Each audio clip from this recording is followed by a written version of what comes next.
کہ ملک پہلے بھی معاشی بحران کا شکار ہے. تو یہاں اگر آپ یہ صوبائی اسمبلی کے 2 صوبوں میں الیکشن کروائیں گے تو یہ کسی نے ان کو نہیں ماننا، کیونکہ مرکز میں ایک پی ڈی ایم کی گورنمنٹ موجود ہے اور ظاہر ہے وہ اثر و رسوخ استعمال کرے گی، دھاندلی ہوگی اور پھر الیکشن کی کریڈیبلٹی عوام کے درمیان کوئی نہیں رہے گی. تو ہم یہ چاہتے ہیں کہ یہ آپس میں مذاکرات کریں تمام پارٹیاں، اور یہ ایک ہی دن میں الیکشن ہو اور تمام صوبوں میں اور مرکز میں نگران حکومتوں کے تحت الیکشن ہو. جب مرکز میں اس طرح کی ایک پارٹی کی گورنمنٹ ہے تو اس الیکشن کی کوئی ساکھ باقی نہیں رہے گی. اور اس حوالے سے ہمارا موقف یہی ہے کہ اس حوالے سے اب پارٹیاں جو مل بیٹھیں تاکہ ملک بحران کا شکار نہ ہو. اچھا سر، چلیں ہم کہتے ہیں کہ بھی کوئی بھی پارٹی اگر حکومت میں آ بھی جاتی ہے تو کیا وہ حکومت کو چلا پائے گی جو خزانے کی صورتحال ہے، جو ملک کے حالات ہیں؟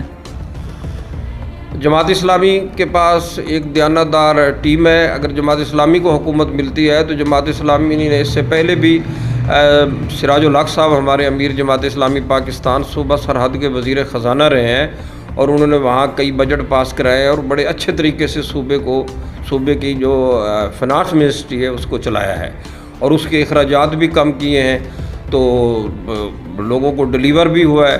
تو اس طرح جماعت اسلامی کو جب کراچی کی نظامت ملی، نعمت اللہ خان صاحب ناظم تھے، تو کراچی میں بہترین جماعت نے وہااں اوور ہیڈ بریجز اور سڑکیں اور بہترین کام کیا، اور لوگوں نے تسلیم کیا کہ واقعی بہت اچھا کام ہو رہا ہے. اور جماعت اسلامی اس وقت فیصلہ کیا ہے جماعت نے کہ وہ ترازو کے نشان پر الگ الیکشن لڑے گی اور کسی گروپ کا حصہ نہیں بنے گی، کسی پارٹی کے ساتھ اتحاد نہیں کرے گی.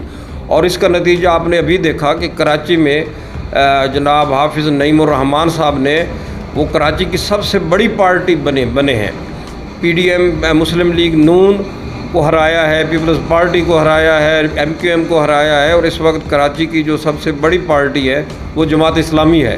اور انشاءاللہ یہ ویو پورے ملک میں چلے گی اور ہم انشاءاللہ پورے ملک میں جماعت اسلامی نشستیں جیتے گی. صحیح ہے. اچھا سر، یہ بتائیے گا کہ آپ کے پاس کرم پور ٹھنگی اور یہ علاقہ آپ کے پاس ہے، تو یہاں پہ آپ کے جو کمپٹیشن میں یا کمپیٹیٹرز جو ایم پی اے کھڑے ہوں گے ان میں کون کون ہیں اور کیا آپ ان کو مات دے پائیں گے؟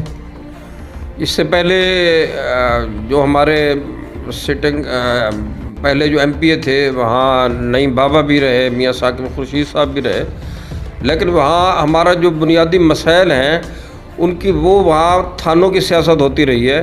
لیکن ہم سمجھتے ہیں کہ وہاں کسان ہیں، کھاد بلیک میں مل رہی ہے، تو ہم کوشش کریں گے کہ کنٹرول ریٹ پہ کسانوں کو کھاد ملے اور وہ جو زرعی ادویات ہیں خالص ملے، کھاد خالص ملے. تو ان لوگوں کی طرح وہ چٹی دلالی کا کام بھی ہم نہیں کریں گے. انشاءاللہ ہم لوگوں کے کام فری میں کروائیں گے اور نہ خود کرپشن کریں گے اور انشاءاللہ نہ کسی بیوروکریسی کے کسی بندے کو کرپشن کرنے دیں گے.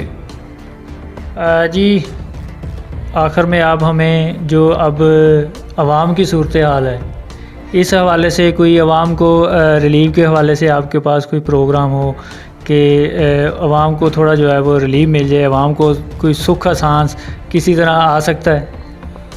عوام کو سکھ کا سانس تو اسی سے آ سکتا ہے کہ یہ ملک پاکستان یہ 27 رمضان المبارک کو بنا تھا، اور اس وقت جو ہمارے بزرگوں نے نعرہ لگایا تھا کہ پاکستان کا مطلب کیا، لا الہ الا اللہ. تو عوام اب اسی مہینے میں تجدید عہد کریں کہ ہم لا الہ الا اللہ کا نظام جو ہے اس ملک میں نافذ کریں گے. نظام مصطفیٰ اس ملک میں نافذ ہوگا، سود ختم ہوگا، رشوت ختم ہوگی، کرپشن ختم ہوگی اور انشاءاللہ خوشحالی آئے گی. جی آخر میں آپ کوئی پیغام دینا چاہ رہے ہو ہماری عوام کو؟ آپ کے دیکھنے والے جو ہیں وہ ہمارے چینل کے توسط سے آپ ان کو پیغام دے سکتے ہیں. جی آخر میں میرا یہی پیغام ہے کہ ہمارے پی پی 234 کے عوام اور پورے ملک کے عوام کو آپ کے چینل کے توسط سے میں پیغام دینا چاہتا ہوں کہ اس دفعہ اس الیکشن میں وہ ترازو پہ مہر لگائیں، جماعت اسلامی کے لوگوں کو ووٹ دیں. انشاءاللہ اس ملک میں بڑے وسائل ہیں لیکن یہاں کرپشن اتنی ہے کہ آپ دیکھتے ہیں کہ لوگوں کی پانی کی ٹینکیوں پیسوں سے، بیوروکریسی کے لوگوں کی پیسوں سے بھری ہوتی ہیں، اور یہاں عام آدمی کا بچہ جو ہے وہ دوائی کے بغیر ایڑیاں رگڑ کر فوت ہو جاتا ہے، لیکن بڑے لوگ جو ہے بیرون ملک اپنے علاج کرواتے ہیں. تو انشاءاللہ یہ فرق بھی ختم ہوگا. ہم عوام میں سے ہیں, عوام کی بہتری کے لیے کام کریں گے. اور آخر میں آپ کا بھی شکریہ ادا کرتا ہوں کہ ہمارا یہ پیغام لوگوں تک پہنچا. شکریہ, جزاک اللہ. جی تھینک یو ویری مچ. ہمارے ساتھ سر جی ناظرین, ہمارے ساتھ جو ہے وہ سید جوید حسین نائب امیر جماعت اسلامی موجود تھے. ان سے ہم نے گفتگو کی, ان کے علاقے کی ترقی کے حوالے سے انہوں نے آپ کو بتایا. دوسرا, کوئی اچھے لوگ یا اچھی جماعت اگر حکومت میں آ جاتی ہے تو یہ بہتری کی امید ہے کہ ملک کے پاس وسائل بھی بہت زیادہ ہیں, ہمارے پاس ٹیلنٹ بھی بہت زیادہ ہے. بس ہمیں جو ہے وہ ملک پہ توجہ دینے کی اور اس کی عوام پہ توجہ دینے کی ضرورت ہے, نہ کہ ہم اپنی ہی جنگ میں جو ہے وہ لگے رہیں. ابھی ہم ملک کی طرف کم توجہ دے رہے ہیں, اپنی جو ہماری کٹ جو ہے لڑائیاں ہیں اس کی طرف ہم لگے ہوئے ہیں. تو کرائسس قوموں پہ آتے ہیں, ملکوں پہ آتے ہیں, دور بھی ہو جاتے ہیں. اللہ تعالیٰ سے پر امید ہیں کہ کوئی اچھے لوگ ہمارے ملک کو ملیں اور ملک جو ہے وہ ترقی کی طرف چلے, نہ کہ یہ ہمارے ملک میں افراتفری اور لڑائی یہ ختم ہو. اسی کے ساتھ اپنے ہوسٹ شیخ کامران فیصل کو دیجیے اجازت. اللہ حافظ.